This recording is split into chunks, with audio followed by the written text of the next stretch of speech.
the Chicago Bulls in the 90s had 3 championships. Michael Jordan left to play baseball, and they didn't win. And then they had to come back, rebuild, and then they went on to win 3 more.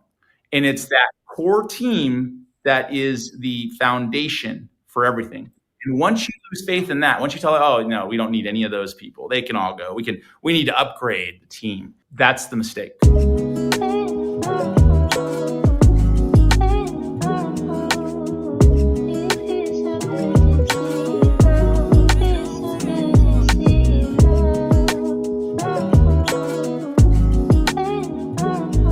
Welcome to the Prosper Brief, the show dedicated to elevating the future of the food service industry. I am your host, Jeremiah Wynn, the content and marketing manager at Prosper, and today we have a very special guest. It's none other than Jim Bitticks. He started from a fry boy, and now he's the COO and the president of Dave's Hot Chicken. Jim, how are you? Good. How are you? I'm good, man. Looking at your story, looking at your journey and doing some research, I was so impressed because this is like a dream situation, to go from working teenage years as a fry cook or being a busboy and then being able to work your way through the ladders, that must have been a really fun thing, a great experience, right? I mean, yes, it was. You don't know what the outcome is when you're doing it. You always sit there and go, oh, I should have, been a bank teller, or I should have, some other industry potentially if it's one of those where you're not sure what your future is going to be. But this one's worked out pretty well. So yes, it was a fun time, fun ride, a lot of good times. How did you decide to stick with it? To be honest with you, I don't even know. I think there were a lot of opportunities along the way to move up, and I always said, well, I'm going to do this for a while I do, while I work on my degree or while I do X, Y, or Z. And it was very easy from the perspective of the willingness to work with schedules. That's one of the benefits of restaurant industry work is that there's a lot of flexibility in the scheduling. So, it might work for if you have night classes or if you have or whatever. I mean, babysitting issues. I didn't have that. But when there are scheduling conflicts, it's easy because it's open 18 hours a day or they need people 18 hours a day. So I think that's really what happened. It was fairly easy to move up for me. And so there was always an opportunity available. And my attitude was always, well, if I'm going to be at the same place doing basically the same thing, I should make more money per hour or whatever it was. And I took pretty much every promotion, every opportunity that, came my way. I was like, sure, I'll do that. Let's do it. Let's try. Yeah. I don't know that it was an active decision. Now, honestly, if I could just add to that, I think it became an active decision probably in my mid-20s. I landed at a restaurant, and I was always embarrassed to say that I was a manager of a restaurant, even as I would, I did a lot of, for a while, I did a lot of night classes at my local community college. And I remember telling them one time that I was unemployed. Oh, no, I just live at home, not going to school. Because I didn't want to say I was the manager of this restaurant, which was like a block or two away from the school. And it's not that I wasn't embarrassed, but I also didn't want them stopping by. And I don't know, it was just a weird, I had more self-confidence, I think. And so I remember just saying, no, I don't work, even though I, was fully employed. And I was actually proud of my job and I made good enough money, at the time. So I think there was a period of time, I ended up at a restaurant and I loved the people that were at that restaurant, the team that was led by this woman whose name was Veronica. And her mom worked there and her brother worked there and their cousins. She sort of was the ringleader and she had pretty much single-handedly staffed that restaurant before I landed there. Wow. And she turned out to be one of those people and their family was so beautiful. And I remember going, I actually like this. I could do this, and before that, I had always been thinking, what am I going to do? Or where am I going to go? What should I become? What should I do for my real job? And I think that was sort of the moment that I thought I could do this for my real job. And I was probably 24, maybe, or something. I don't even know. But there was an active moment when I said, this is okay. I'm okay with this. That's really cool. What were you studying? Business. So it's always business. That's cool. It was business management. I didn't actually ever finish it. So to be honest, but it was it was 3 years of a lot of classes cobbled together. And that last year, I was just sort of like, I think I made $100,000 that year. Yeah. And I was just like, okay, I'm going to stay here and do Yeah. this. Yeah. So Um, uh, Throughout your career, do you feel like you've leaned back onto anything you learned in college to help you understand or, 100%. And so funny is that it was the most basic things, actually. The okay. more complex things, it's really an interesting question, actually, because, all the things that you think that you're going to need later on, like statistics, which I hated, for example, Yeah. um, you don't really need that because you have people on your team. The higher you go, you have people on your team that know that stuff. Yeah. You really do rely on those layers. The finance and accounting team at Dave's, it's led by this like supreme CFO. I don't even know what to call him. He's like a master CFO. His name's James McGeehee. Mm-hmm. He's also my business partner in my franchise that I am a co-owner of for Dave's. But his team, you can call their team for anything, and you can get anything, and they understand it in a way that it's not that I don't understand it, but like if I need interpretation, that's the point of that team and that department. Yeah. The stuff that was the best stuff that I go like that really helped me, or that was really impactful, were things from the first year or the even the first or second year of stuff. Wow. Like what was it called? It was management 101. Yeah. And they talked about theory Y and theory X leaders and various things, case studies or time motion studies. And as a kid, coming out of high school and you go in and you learn like, oh, there's actually science or layers to things that you don't understand. You just think, that just runs or it's whatever. Or even the 5 functions to start a business, which was, probably, I don't even know, business 101. I have no idea. But, or even economics. Yeah. The very basic understandings of things are really, at least have been for me, those things that were the most impactful. It's similar to the first, when I very first got promoted to a regional director when I was at CKE Restaurants. Mm-hmm. I sat in that very first meeting and the supply chain team came in. And the leader of that, his name was John Dunyan, and he had a guy on his team, I think Russ Heck or Russ Costello. There were too many Russes at Carl's, but they were showing all of these PowerPoints, and every PowerPoint was all of the commodities over the last 7 years. And it was like it was like an eye chart, as they say. And there were all these things that say, well, we're gonna, and they had a little bit of a draw. Like, we're gonna pull a little money out of chicken. We're gonna do some chicken futures. Because we got bacon coming up, and bacon's going up later this year. Like the science, the math, the level of technical expertise that's under a restaurant company, especially one as big as CKE, which was at the time 3,500 restaurants or something like that, give or take. Yeah.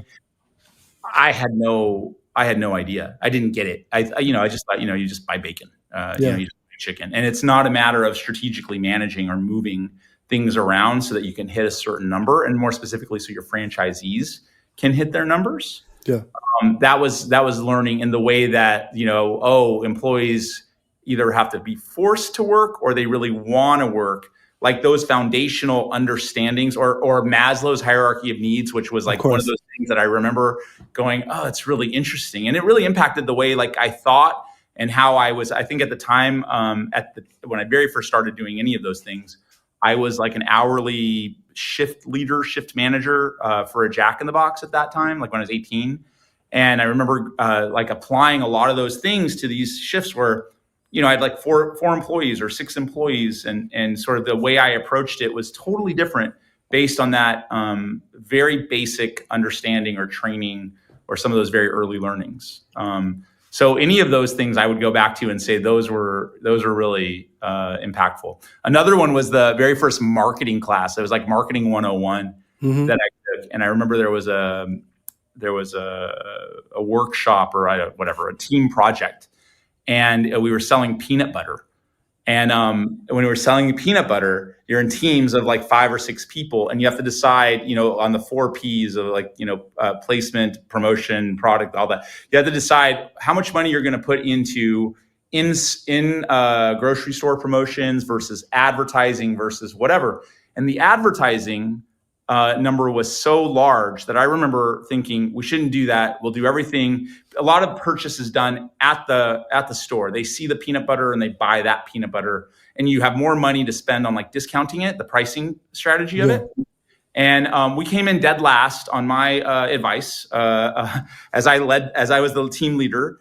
And I remember the lady who was teaching that class. She was an MBA and she was running some company or something at the time. And as she was talking about the results, she goes, "The key lesson here is you always advertise. You always advertise." And you sort of thought like, that was all rigged. It was all rigged.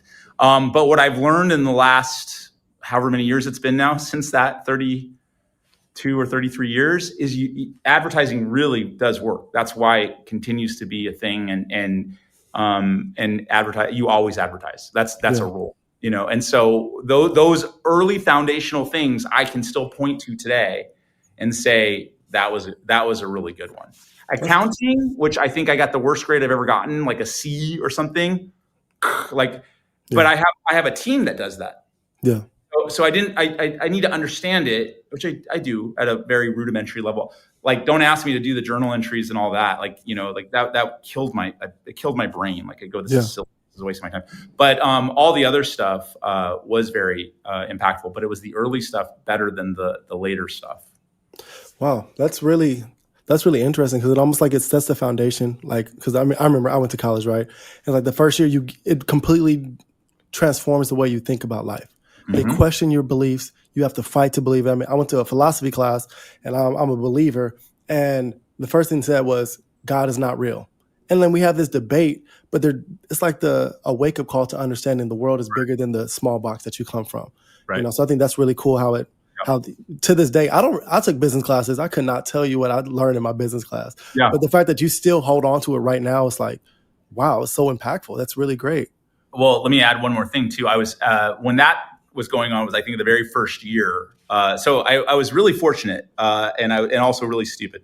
But my mom went to school late in life. She started when she was 31. Okay. She did high school, and then she worked as a secretary for a long time. And then she ended up in a situation where she had this 6-year-old little boy, no husband or no second parental person to support. And she was making, at the time, which would have been roughly, 1980. She was making, or 81, she was making $16,000 a year. Okay, which is a lot more than it sounds today, but it's still really low. It's on the lower end. And she was working for a lawyer, and I remember her going, she didn't say this, but it was basically, I'm just as smart as these guys, but I'm never going to get ahead with all these things. So she started going to school. 8 years later, she had her PhD. And there was like I got to witness that transformation. I got to be in the passenger seat of what that does and all of those things. I consider myself as an honorary PhD holder with her, just because there was a lot of learning along the way. A lot of, even just the way she parented changed so much in the first couple of years. But as that process went through, she landed eventually as a professor in the community college system in Arizona. And so I got free tuition until I turned 24. And I took a lot of classes, and I was like, I was business oriented, and business management as opposed to like business administration. It was management focused. And I still never finished it. I went to a lot of classes. I still did a lot of stuff, and it just never. I ended up doing, when I was in my mid 20s, like not online school, but it wasn't online at the time. It was like sort of like adult reentry stuff. And I did a lot there too, but it just never. I mean, I made a lot of money. I made enough money, not a lot of money, and I just never went for it. But I definitely think that the foundation of what you learn is set by either what your employer teaches you or what you go get yourself, obviously outside of what your parents bring to you. But at the time when I was 18, I was doing those early community college courses in management and marketing and all of those things. I was also going through the management training program at Jack in the Box. Mm. And that program was designed in the in the fast food industry. You don't have a lot of people clamoring to get into fast food. You Yeah. don't have high end candidates with their bachelor's or their master's showing up saying, you know what, I really want to run the Jack in the Box on the corner of Mill and University Yeah. as my career goal. So quick service restaurants, all restaurants really, actually, it's very incumbent upon them to develop their people, to grow Mm-hmm. people into roles. People that work there that are there because it's close to their house or because the scheduling is easier or whatever their reason is. You already got them. It's a captive audience. Now, how do I take that person and develop them and grow them into the next frontline manager or the Yeah. next restaurant manager? And while I was doing those early classes, I was going through that program, which was really good. And I remember one of the key things I remember was manage direct follow up. That was one of their things that you have to learn how to do within their training program. And it went along with the management 101 stuff. That's cool. It went like this, like cogs, they go together. And Yeah. and it was very instrumental in sort of learning how to be that frontline leader, that frontline manager, and whatever came next. So with those internal mobility programs, did you learn a lot through there, or did you learn more still on the job after you get the actual position? Did it feel like college where I kind of understand and grasp the basic understanding Yeah, of it, or? yeah, it did. It felt like trade school. I always Okay. liked running a restaurant or the process that you go through internally within a restaurant company as sort of like a trade school. And what I mean by that is you learn how to run $1 million business, Mm. and it takes a couple of years, probably. I mean, honestly, 3 to 4. You can do it quicker than that, just like you can do university quicker than that if you want to, and if you want to take like overload and go all the way, Yeah. but and throw everything at it, or you can go slower than that. It might take you 10 years. I mean, you could do something like my mom did, which was from 0 to 100 in 8 years. Mm-hmm. And the first year and a half was a part time. It was overnight. It was like night classes, and because you had to drop me off or pick me up from the daycare, take me to the night care that Mm. was available at the university, not the university, at the community college level. And eventually, she said, "I can't. I'm never going to get done." And she just went, all in, and finished the last 6 years at Arizona State without stopping. Just like blinders and get it done. So there's lots of ways to do it, but within the restaurant industry, it's a trade school, and the people that join you, if you think of them as future leaders for you, and you help apprentice them up, and you build programs. Jack in the Box program was really good. As I've seen in comparison to for example, Carl's Jr., which I worked there for a long time. Their program wasn't as I don't want to say it wasn't good. It was great. It wasn't as technically sophisticated, I think, as the Jack in the Box program. The Mm-hmm. Carl's Jr. program was very entrepreneurial. But when I worked at Jack in the Box, Jack in the Box it was already like a corporate, like a big corporation. It had a lot of locations and had gone through a couple of sales, and it was well into its life cycle. Yeah. When I was at Carl's, Carl Karcher was still what they called chairman emeritus. Mm. He didn't have an active day-to-day life or presence in that, but he was part of still CKE life at the time. And what I learned at Carl's, which I didn't realize until I landed at Blaze Pizza later on, was that Carl's was really entrepreneurial. It was very entrepreneurially driven, and you learn how to run your restaurant or your district based on trial and error, which is what happens for entrepreneurs. Yeah. You make bets, you put investments into something that didn't work, you fix it. You're responsible, I was responsible for the P&L of my restaurant in a way that at Jack in the Box, I never became a GM at Jack, but Mm-hmm. and so it might have been, as I learned more, it was very entrepreneurial also, but Jack was much more cookie cutter. They had a program, and the manager was supposed to run that program. Carl's, they had a program, but really the underpinning of Carl's was, what's your P&L? And when you realize that, when you know that your bonus Mm. is completely connected to it, you run it like it's your business, and you learn how to be an entrepreneur without even realizing that that's what you're doing, if that makes sense. I didn't recognize it till later. I actually didn't recognize it till I landed at Blaze Pizza. And that team that was there when I landed, I think I was employee number 6 or 7. That team was marketing folks that put together a brand, and I was the ops guy. I was the guy that was supposed to come and make it all work. And as I was making it all work, I drew on all this knowledge and all these lessons that I had learned, in the years before at Carl's mostly, but everything kind of culminates, right? But as we were building it, I suddenly realized, like, man, I know this stuff. I know what to do here, and I know what button to pull over here, and the stuff that I didn't know. I had a great mentor leader in this gentleman named Jim Bitticks, who is he's still my phone a friend on all things, but specifically businessy things. He knows a fair amount about a lot of stuff.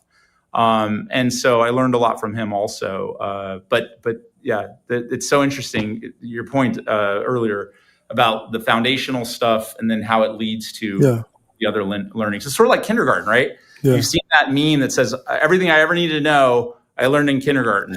Don't be mean to people. Be kind, whatever, all those, be humble, etc. Was it intimidating when you first went to Blaze? Okay. Oh yeah, it was very intimidating. It was very exciting. Carl's had done a private equity deal, and a year after the private equity deal, they had started making some leadership changes. And one of the leaders one of the reasons that I had stayed on at Carl's for so long, or at least felt really secure in my future, decided to retire. And he retired literally 2 weeks after I moved myself and my family to Texas to take on the challenge of this underperforming market. And they brought in a new guy who was there to do his job and do a great job. And his style was so different than the previous leader. I immediately was concerned, like, oh, they're going to fire me, like he's going to get rid of me. Yeah. Even though I don't think there was a reason to, the way stylistically was just complete difference in intensity and pressure. And so as we went through those learnings, I was just like, I think it's time to make an adjustment because I just felt like we were spinning our wheels. And, I was learning a little bit, but I was more intimidated than anything just because of all the changes and sort of like the focus went away. This is, again, after a private equity deal and after lots of years there it was about 18 years in at that point. And the opportunity came to me for this startup that only had, the first time I talked to the people about it was they had one location. And a lady who I'd worked with for my whole life, her name was Carolyn Kennedy. She's our chief development officer at Dave's. But I started working for her when I was 19 years old. And she had just taken a job at Blaze Pizza as the VP of franchise sales. And she called me and she says, we need someone for operations. And I go, how many restaurants? And she said, 1.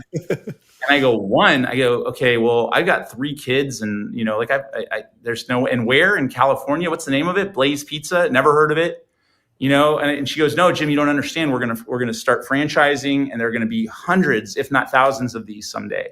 Wow. And, just like, yeah, right. Okay, sure. I was very concerned. It was became very lucky that the new leadership and all the changes sort of made me reevaluate, because I don't think I would never have taken the chance. And when I did take the chance, I jumped out of Blaze where I was making good money, I roughly $250,000 a year all in Austin, Texas, which was inexpensive to live in. And I made a jump to Blaze Pizza for about $100,000 a year less in total comp. Wow. And no company car. That's the one that was important. And it's California. It is California. I had to move back to California. I lived in California for a long time, but it's way more expensive. Yeah. Texas, there's no state income tax. The house you're going to buy is so much smaller or rent or whatever. It was a big risk. And I remember because Carl's had a very nice fleet company car program, and whatever I was driving, the Lexus ES, whatever. Yeah. And I was like, oh, I got to buy my own car. And yeah, Blaze gave me a $250 a month car allowance. Oh, nice. That was in 2013. So it didn't really. Oh my gosh. No, I had a car in 2013. It was like $400 a month. So even still. Exactly. Jeez. Yeah. So we had a little bit of savings and stuff. And so I bought a car off of Craigslist for 11,000 or 13,000 bucks. I don't remember. And I remember getting in it, and it was a 4-cylinder, and so it was so loud. It was a Toyota Camry, and I thought it looked nice, but then that as opposed to the Lexus. Yeah. And I remember that driving that to California for the new job. Like if it was if it was like a beginning of a sitcom, I'd be playing in the background and getting ready to start our new life in California. But best decision up until my Dave's decision. That was the best decision I ever made. It was the best set of circumstances that led to it.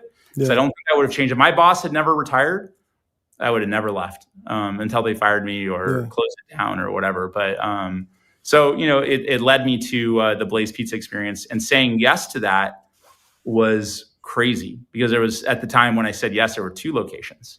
They're like, don't worry, we're gonna open so many of these. We've already got like 5 franchisees signed up.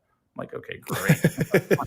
You know what I mean? Like, it was a big risk. It was a lot. It was a big change in our compensation, and we moved, and I had these little kids, and so it was just one of those really intimidating decisions, but literally one of the best decisions. Rick and Elise Wetzel started that brand marketers with a vision for this cool new thing they wanted to do. Mm-hmm.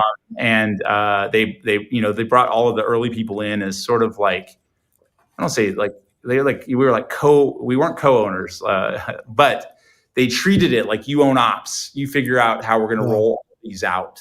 And the culinary guy, you own culinary. And then they sort of corralled all of that and brought it into something that ended up, getting a 60x multiple 5 or 6 years later. Wow. They also granted options. Wow. Yeah. Yeah, exactly. I think the valuation for Blaze was $250 million after 6 years, 2017. Wow. No, after 4 years. It was 4 years. It was 4 years.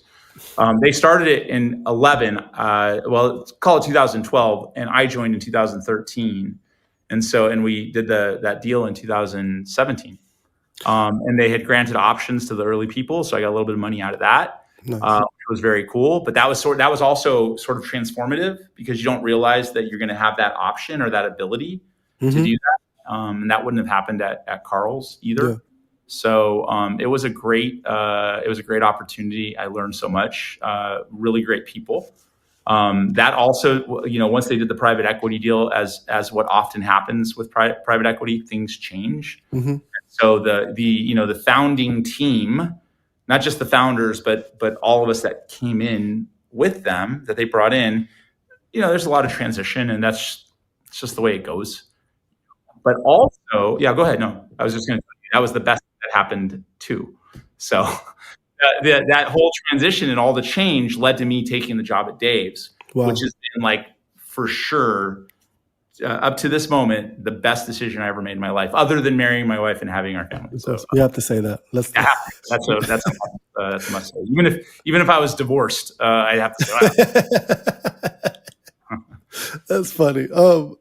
So I have a question. Just going back to Blaze, right? So Carl's Jr., Jack in the Box, they have these programs where they're learning and they're teaching.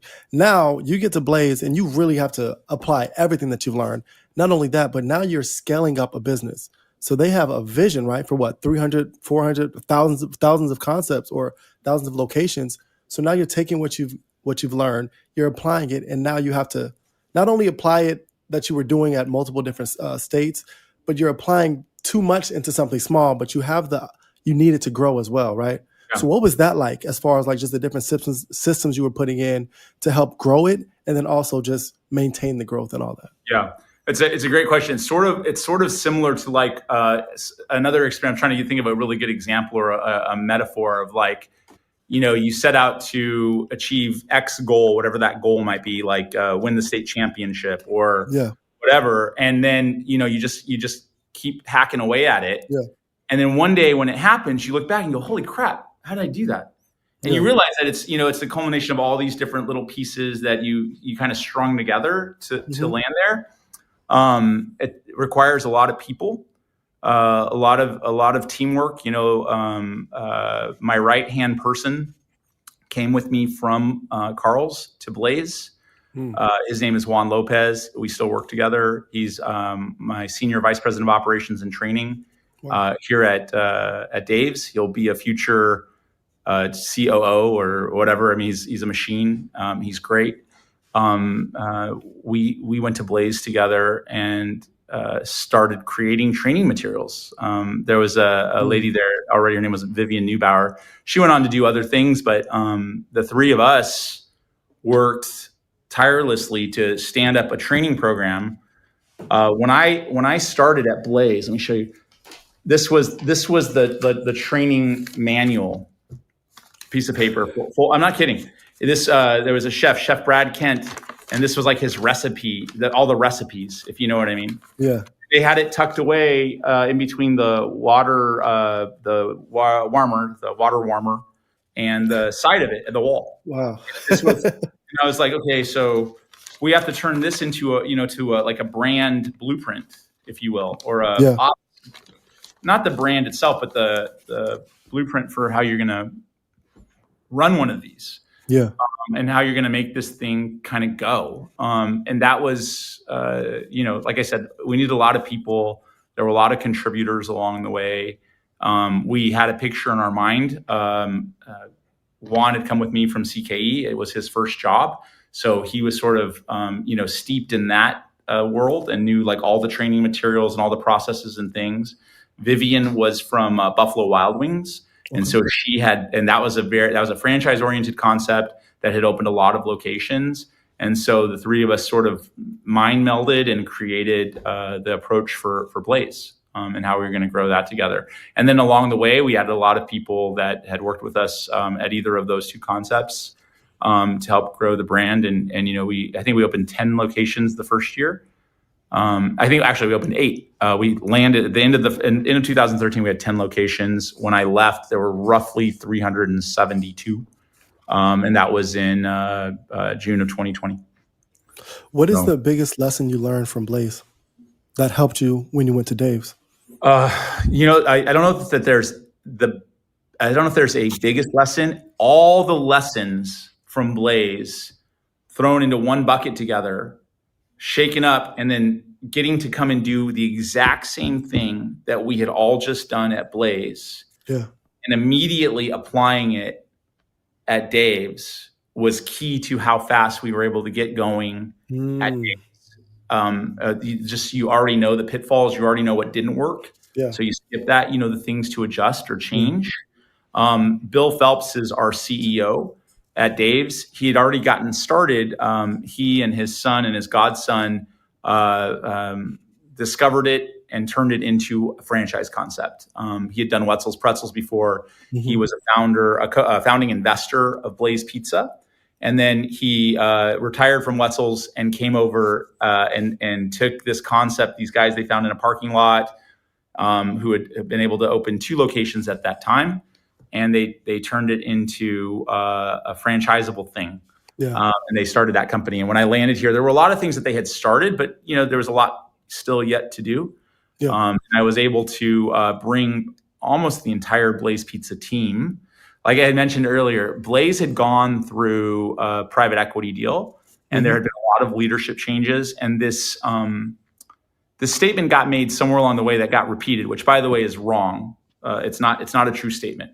It's a statement where it was like a group think type of thing, where somebody said it and then everybody agreed with it, and then it became sort of the underpinning of a lot of other decisions after that. But the statement was made that the same group of people that got you to the first 300 restaurants can't get you to the next 300 restaurants. And I can tell you that is total BS. And you can look at any of the great sports teams that have ever repeated or three-peated, and they never do it without the original team. Anytime you lose that original team, that core 3 or that core 4, or in the case of Michael Jordan, like the core 1 or 2, you fall off. They had the Chicago Bulls in the 90s had 3 championships. Michael Jordan left to play baseball, and they didn't win. And then they had to come back, rebuild, and then they went on to win 3 more. And it's that core team that is the foundation for everything. And once you lose faith in that, once you tell, oh no, we don't need any of those people. They can all go. We need to upgrade the team. That's the mistake. That was the mistake for Blaze. And no offense to the private equity folks or any of the leaders. Again, best decision I ever made was to jump from Blaze to Dave's. So I have no ill will. I'm glad it happened exactly as it happened. But the lesson there was not to do that. And right now we've just gone through a transaction. And in my mind, the most important thing is to keep that core team locked in and focused on whatever the next set of goals are so that we can keep growing it. I don't have a desire to upgrade the team or bring in a bunch of new talent. I'm not opposed to it. But if the talent's available and we need it for something, if we said, hey, we're going to open up this whole international division, we'd go build a team for that. So it's not a matter of not adding and not changing. It's not like sort of forgetting where you came from. And these people that got you to the first 300, most of those people left within a year or so, or a year and a half. And they're actually now under 300. So you see that the learning there is don't do that.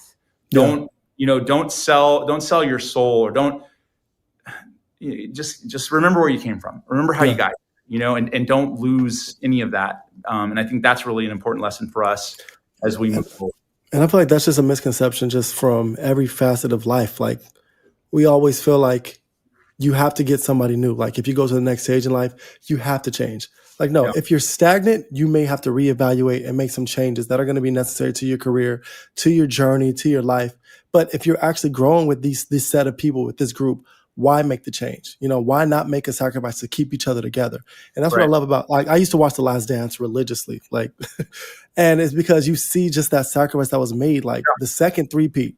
They should not have won that. Like, Scotty's not even playing half the time. Dennis Rodman's in Vegas partying, but they had the core team and they knew each other. And Phil Jackson knew how to deal with each personality and what everybody could do.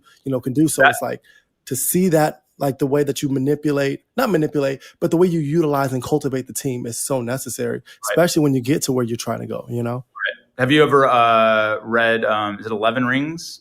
Phil Jackson's. I haven't read that. Read that. That's a great one, by the way. That's one of those for me that was like, as you try to find your voice as a leader, or sort of your leadership ethos or something, some silly cliche thing there. One of the things that Phil Jackson illuminates about himself in the book is that he had all these talented people, and how you gel that group into being able to do what they were able to do. And then to be able to do it again. When you jump over to the Lakers, he probably wrote the book so people knew that there was more than just the Michael Jordan show or the Michael Jordan Scottie Pippen show. To be honest, but when you win 6 rings at Chicago, and then you go over to LA and you win 5 and just barely missed that 6th one. But it's different players. It wasn't about Michael Jordan. Even though it was, but it wasn't. It was about being able to gel a team and get them all to work and to achieve a goal. Think about that. He three-peated 3 times. And then there was that second group. That was just Kobe and Pau Gasol and then whoever. And they repeated, and they actually went to the finals 3 times. So it does show you a lot about how he knew how to utilize his tutelage. Yes, and to bring people together and get them to take, and even as things change within the team and someone leaves, someone else comes in, you have to keep the balance, right? There's something to that. And so I took a lot from that. When I read that book, I said, oh, that's my job. And it's so funny because you get an answer, and I used to think it was very cliche. Oh, what is it that allows you to be successful? And a lot of people would say, oh, it's always about the people. It's always about the people. And you go, yeah, of course, it's about the people. But what I did was blah, blah, blah, blah, blah. And the further I go in my career, the longer I'm in it, the real epiphany moment is that it really is all about the people.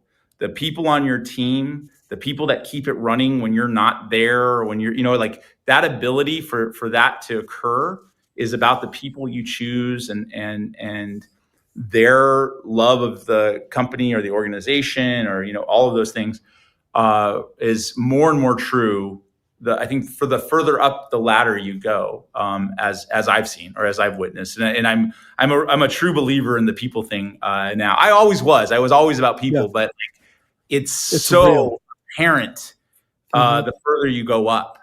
Yeah. It's so apparent. I mentioned it already, but the guy who's running ops and training, Juan Lopez, he and I have worked together since 2011. So it's 14 years. My VP of ops that runs our company, Dave's Hot Chicken Restaurants, he and I have worked together since 2002. Wow. So that's, what is that, 23 years. Hmm. Carolyn Kennedy, who I mentioned earlier as the person who sort of got me over to Blaze and also got me to Dave's, by the way. But she and I have worked together since I was 19 years old, and I'm 51. So she and I have worked together 32 years. Wow. And so it really is all about the people. And I can tell you all the people on my team. We've worked together 6 years, 8 years, 9 years, 10 years. We've been together at 2 brands, 3 brands, 4 brands, whatever it is. Yeah. And that's I think that to me is the most important part, is those people and what they do, how you guys work together as a team. So when I refer to the error at Blaze of sort of like undermining that original team or thinking that you needed to upgrade, it makes sense on paper. It makes sense on paper. In actually doing it, you realize like, oh, that was wrong. That definitely didn't work out. And it definitely didn't work out at Blaze, by the way, because literally I pulled together with the help of everybody. I don't like to say I all the time, because we do it as a team. We're all together here, but we pulled together almost the original Blaze Pizza team with some add-ons from Bill's Wetzel's Pretzels experience and a couple of others here and there. And that same team that couldn't get you to the second 300 at Blaze is the team that got Dave's to $1 billion valuation after 5 years. So you realize like it's like sort of like trading away a great player in their second year, their third year, they're like MVP, and you're like, oh my God, we had him, we had that. And it's not about a specific player in this case; it's about the team. That team. When I started at Dave's, it was in June of 2020. It's middle of COVID. We had franchisees. We had very minimal training programs or guides or anything built. And I think Dave's was on I was their third or fourth ops guy. The other ones hadn't worked out, whatever. And I joined and I was like, uh-oh, we've got trainees coming in a month. And I under the radar, hired the entire Blaze Pizza team, being paid hourly. I paid them like $25 an hour. And I just said, they were still doing their Blaze job. I didn't recruit them away. We couldn't afford it. I wasn't like trying to recruit the Blaze team. I just needed like consultants that knew what to do. And so your question was like, what was the learning that came from Blaze? Well, there was all this learning, but really it's all these specialists. The woman who was doing guest response at Blaze, her name's Yvonne Darris. I hired her to do guest response at Dave's 2 weeks in. Juan, who I mentioned a couple times already, I hired him to start coordinating all of the materials, all of the ops programs 1 weekend. Again, hourly, in their time off, extra money for them. They were still doing their jobs, never recruited them away or anything like that. Although when I say that, it sounds like I'm trying to be avoid liability. I had nothing. There was no liability. I didn't sign anything, and I could have hired anybody I wanted to hire. But I didn't want to screw up the Blaze team. Like I never, those franchisees had all invested millions of dollars. I wasn't trying to recruit away anybody, if that makes sense. I just wanted to borrow their skills that we had all co-developed together. And so, and all those, every one of them still work here. They eventually jumped over as Blaze sort of said no thank you to the original team. We were more than happy to pick them up. And like I said, the end result, that the $1 billion valuation is a culmination of all those people. It's a great idea, great founders, great food, and then a great team that grew it. And also the franchisees, of course, which are part of that team, And there are a lot of franchisees of Dave's that were franchisees of Blaze based on our relationships from before. So bottom line, the foundation of all things is the people and the team that you put together. And that's the big, Absolutely. and just so you know, they talked about that in that Management 101 class. They talked about it being the building of the team. So those things connect, but it's 32 years later or whatever. That's amazing. It's funny because that's for Prosper, it's the same thing, right? David Job, Luke Kircher, James Rogers, they've been together over 15 years, and what they've been able to do here at such a short time, just the impact that we're making. It's so evident, but it's like it's been these three guys who have built the rapport with each other. They know how each other works. They know what each other's skill sets and all that stuff. Yeah. I'm just happy to be along for the ride. Yeah. Well, to that point, it's sort of like like Ocean's 11 or something. When somebody gets like the call, there's a big heist, there's a big deal, and then they call the one-armed guy or the guy with one eye or whatever, and they put the whole team back together, and then they come back for one more big heist, and they make it. It's kind of like that. You put that team together, and when they've worked together before, when they know what to do, they're able to do it again, and you know what the results are going to be because they already have a history.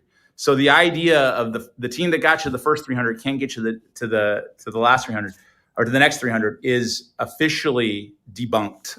Okay, that is a debunked idea, and you won't see us doing that here. Of course, naturally, people are going to want to take on other opportunities, or they're going to leave, and that's normal. Yeah. But to the extent that we can hold this team together for as long as we can, that's what we're going to do.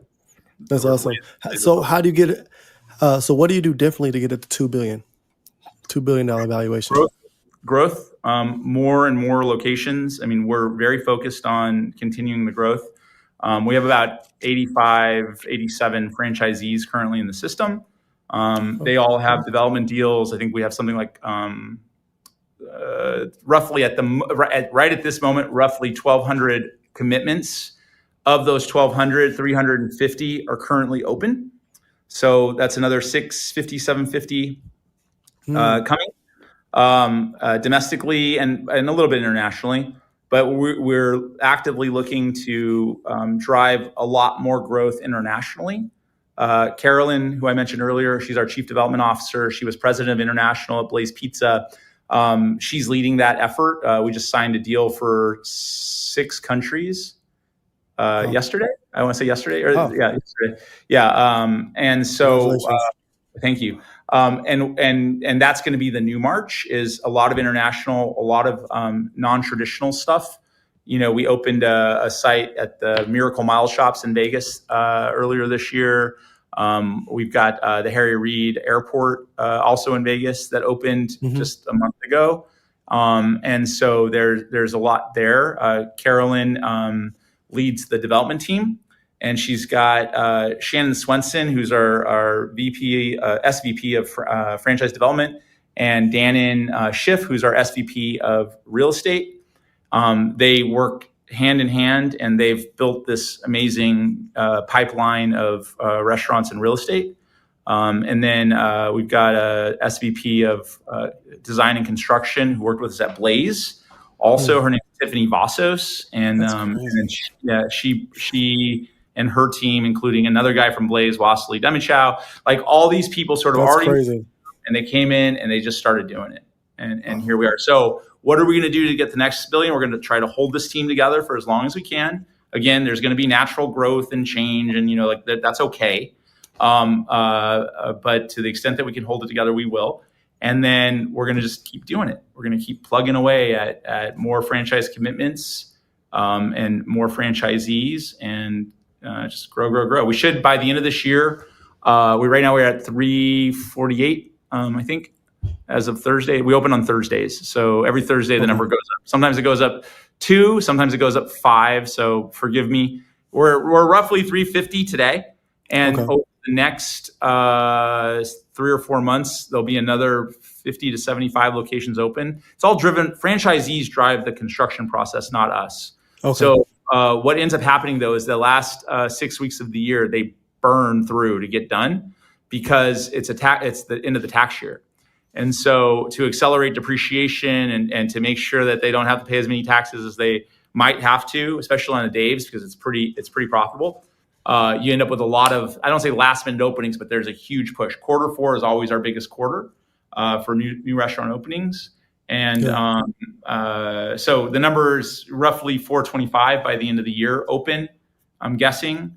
And then next year, there are another, like, I think it was 155 that are on our tracking sheet of existing commitments that should open. So call it 150 next year. So we'll be really close to that 600 number by the end of 2026. Wow. And then I think what will happen is you'll see the international growth that we're working on now. What we're selling now will start opening, hopefully en masse, across the rest of the world in the next 2 years, 2.5 years. So Wow. and so hopefully it's more than 2 billion that we get to. Hopefully it's I know PE firms are usually looking for 3x.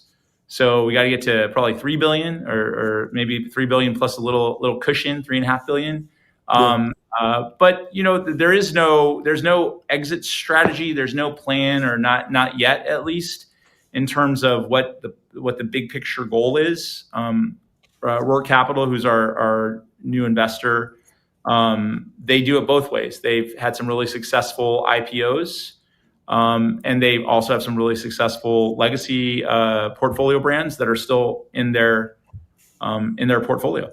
So who even knows? But the goal is to continue to grow our sales or revenue. By the end of the year, we should be at a run rate of about 1.2 billion, which is crazy because 5 years ago it was 28 million. And I know it's sort of like when I use the analogy of, like, my mom had 0 college credits in 1981, and she was a PhD, and my mom is like this tall. She's like she's 5'3". She gets mad when I say that. She's 75 now, but a little short Hispanic lady with a lot of really smart, but with a lot of willingness to do whatever it takes. A lot of heart, a lot of strategic thinking, the ability to get that done and make it happen. It's pretty awesome. And it's the same thing with Bill Phelps and the team that he put together for us to be able to go from 28 million in whatever 2020 to 1.2 billion by the end of this year, and that run rate continues to go up. We do about an AUV of about 3 million a location. So whatever locations times 3, that's sort of your run rate, unless we hit some snags, which we've hit a few along the way. But right now, the runway looks pretty clear, pretty open. We should be in pretty good shape to keep it going. What keeps the demand at Dave's? Like, why is the demand so high? And operationally, how do you guys keep up with that demand? Okay. So I'll answer it in 2 parts. When you talk about what's the demand from the consumer level, the guest level, the food. The reason the brand even ever got its start was because the chicken was so good. The LA blogger said late night hot chicken stand might just blow your mind, and he referred to how good the food was. And the next day they had 100 people waiting around. They had in the first 7 or 8 days of business, they had done a max of whatever $300 in sales. On that 8th day, or I always forget the number of days, but it was literally, they'd been open like a week. And that Eater LA blog post drops, and they had a line of 100 people waiting to do it, and it never stopped. It just kept coming and kept. They caught fire and they kept it going. To go from that to where we are today has been a concerted effort of all the things, but most importantly, the food, because that's what people are coming in for. When you go to a restaurant, you're hungry, you want to eat. And I have some people go, oh, it's about the experience, it's about this, it's about that. In my opinion, that's not true. It's literally about the food. And I use examples of, like, you remember the Seinfeld episode of the Soup Nazi, and no soup for you, no soup for you. The people would just line up and they would take the abuse because the soup was so good. And it's sort of like that. And we certainly don't want to abuse anybody at Dave's, but we know if we keep the chicken so that it's so good, people are going to keep coming back. So that's the first tier, if you will, of that answer. The second tier is the demand by the franchisees. That's 100% driven by the unit level economic model that we've developed. And that is really important in an all franchise brand. The brand has to make money. Yeah. Blaze was profitable, but nothing like Dave's. And I tell you this not as the president of the company. I tell you this as a franchisee. I had the opportunity, thanks to Bill Phelps, our CEO, to become a franchisee in 2020. We opened our first location not until 2022, but I can tell you firsthand that it's a super profitable model. And we've done that on purpose. It wasn't quite like that at the beginning. It was always profitable. It was always good. Yeah. We worked real hard to make it as profitable as possible, and that drives a significant demand on the franchisee side. Yeah. When you have, our numbers are roughly around an average of 18% EBITDA post royalty and ad fund. So what's left after you pay us, you still have 18%. It's really strong. It's a great model, that's what drives the demand. Yeah. Honestly. So it's crazy because I love Dave's Hot Chicken. Like, it's amazing. My kids love it. But I've never even cared about the experience. The food is so good, I don't even think about it. Like, they're giving the food, sometimes they're cool, they'll throw extra sauce in or whatever. Yeah. But the food is so good that it actually is like, that's more important than the experience. It's not so negative though. It's because I know there's some places where I've gone and the experience is so bad, I never want to go there again. But then it's like, they do just enough to where the food literally overshadows everything else. Right. I think that's that's interesting. Always the thought. That's always the thought, that the food is the anchor. The food is the hero. Yeah. You can have great service, or you could have mediocre service. You can't have really bad service. Like, you can't have people being rude to you or whatever, because you're going to lose those guests. But I don't go to McDonald's a ton, but I get coffee there all the time. It's always a line. No one will sit there and go, wow, McDonald's is this great experience. It isn't. Yeah. I'm not saying it disrespectfully.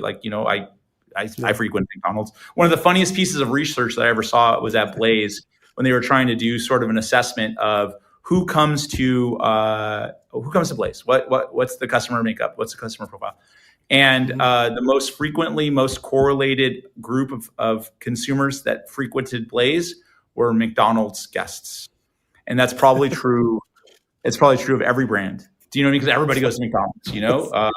My 12-year-old son and I go to McDonald's every Saturday and Sunday for a sausage McGriddle and hash browns and a water.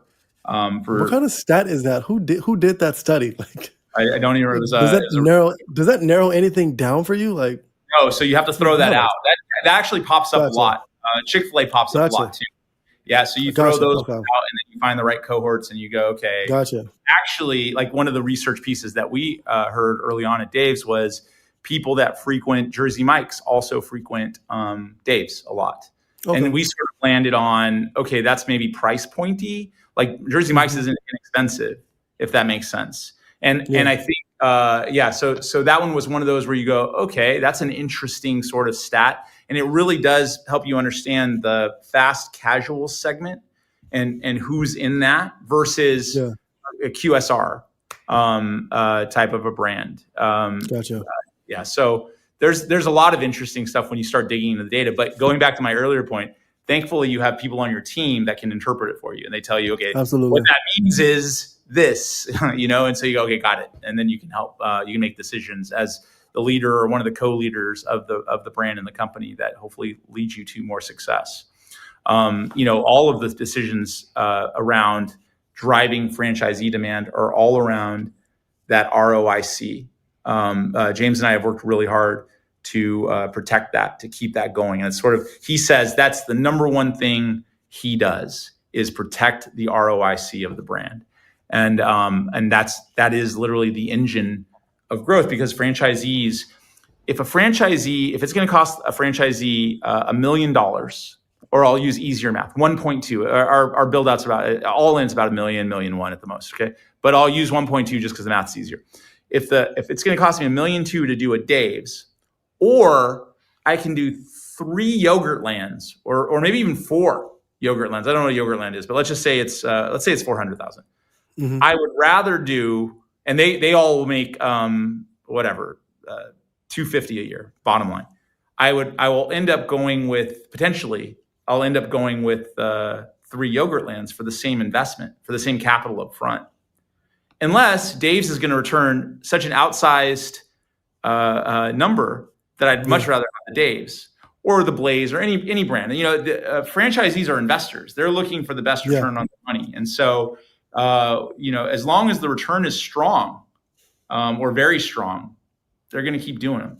If the return is mediocre or if it sucks, they're going to look for somewhere else to put their money. They're going to care about the brand much more if it's returning a big number. So it's all sort of interconnected. Everything's working. Yeah. It's just like, it's this beautiful ecosystem. When it isn't working, Blaze had some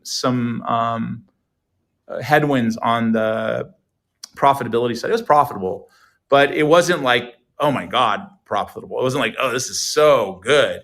There were some franchisees that had that experience. There's an amazing franchisee in Florida. His name is Wayne Albritton, who I knew when I was a kid. I knew when he was 19. He was the CEO of Rally's Hamburgers when I worked there for a little while. Anyway, he's probably the most financially successful franchisee in the Blaze system. He was part of Junior Bridgman's group that did like the Applebee's and the Wendy's, and he'd come up through all that. But he's crazy profitable in the way he runs those Blazes, and he did. I don't even know how many. He's probably up to 30 of them. But other groups, other teams weren't as successful, and what ends up happening? They end up selling or closing, or what's worse, like languishing. You just leave it there. You know what I mean? And you don't put a lot of focus on it. And then the brand is like putting pressure on you to like, you got to repair your seat cushions that are torn, or you need to repaint the bathroom door, or something like that. That's the worst. You don't want to be in that land. It's much harder from the brand franchisor perspective to run that when it's languishing, when it's not making enough. So. Well, it's good to see what you guys have been able to do at Dave's Hot Chicken. And I know we're coming up on time, but before we go, I have to ask you, have you tried the Reaper level chicken at Dave's Hot? I've tried it multiple times. It's so funny. If you have time for a story? Yeah, absolutely. Okay. All right. So early on, the founders, which are Dave Capuchin, Armand Oganese, and Tommy Rubinian, the first 3 founders, and then Tommy's brother, Gary, joined when they went to the first brick and mortar store. He had some capital, and that's how they got going on that first location. So there's 4 founders. You'll hear different stories, or if you read about it, it's like 3 founders or 4 founders. There's 3 original founders, and then the 4th founder sort of joined in as they took it to the next thing. And then other people think, like Bill Phelps founded it. Well, he founded the Franchise Co. But okay, anyway. Yeah. So early on at the first brick and mortar location, a girl and her boyfriend ordered a Reaper and like a medium or mild. And they got switched, and the lady had ordered the Reaper, and the guy had ordered the mild. It got switched. He bit into the Reaper, and he thought he was going to die, and like he was like on the ground, and there was a whole thing happening. And the manager comes running out and says, "Are you okay? Are you okay?" And he's like, frothing at the mouth or whatever, like he's having this really, really bad experience. And they said, "Do you want us to call an ambulance?" I said, "Yeah, call an ambulance." So they call an ambulance. It ends up being one of those things where there's like concern over liability and what's going to happen in the future. We end up with a waiver that people have to sign, which is still in place today. And the net effect was they said, we got to reduce the heat on the Reaper. And so they started backing it down. They didn't want it. Nobody wants to get hurt. Like, you don't want to eat and then die. You know what I mean? Like, or end up in the hospital or whatever. And so they backed it off. But then what ended up happening, we started seeing on like Instagram Reels and stuff, people saying, it's not that hot. It's not that hot. So we went back and we amped it back up like 2 years ago. We kicked it back up. We went back to the original recipe, and it's really hot. During that process, and during the process of finding the right spice vendors along the way, I've eaten more Reaper than I should have ever even thought of. And there have been multiple times. We're right. I don't think we're in the middle. I think we're on the upper end. But the worst one I ever ate, I took a bite of it, and within a few minutes, I mean, like my hands were trembling. I was sweating. I thought I was gonna pee and vomit and laugh all at the same time. It was like like, you know what I mean? Like I was getting electrocuted or tased. I imagine that's what tasing feels like. I've never been tased, but it was like, it was bad. And I thought, okay, I'll eat some of these pickles to make it better. And it made it worse. It's like the acid in the pickles or something. And I was just like, oh my God, I'm not kidding. I thought I was going to have an accident, like, go to the bathroom on myself. I'm not even being funny. I'm serious. Like, I really thought I'm in trouble. I'm in trouble right now. And I was like, I went and got a milkshake. I got mac and cheese. I was just trying to do anything to kill it. We ended up a little less than that, but now we have our Reaper is really hot. If you should try it. Do it on bites. Do it on bites. Usher tried it. Usher tried it. There's a video out there of Usher trying, because he got in trouble for being late with his kids, and so their punishment on him. He's a franchisee of Dave's also in Georgia. Okay. And so they made him eat a Reaper slider. And there's a video, like a 6-minute video of him, like on Instagram or somewhere.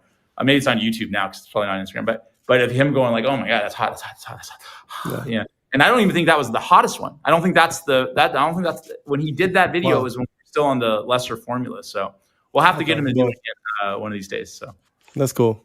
Try it. I'm gonna have to try one now. I'm gonna try it and record it, and then actually we can do it. You're gonna be in Amelia Island, right? I will. Yeah. Cool. Maybe we can like bring one there. We can try it together. Sure. Absolutely. Love to. Well, thank you so much, Jim. I really appreciate you. Appreciate the story and just your background. I'm so happy for what Dave's Hot Chicken is doing right now, and I'm excited to see you in Prosper Form, man. Great. Thank you. Me too. See you there. See you guys next time on the Prosper Brief.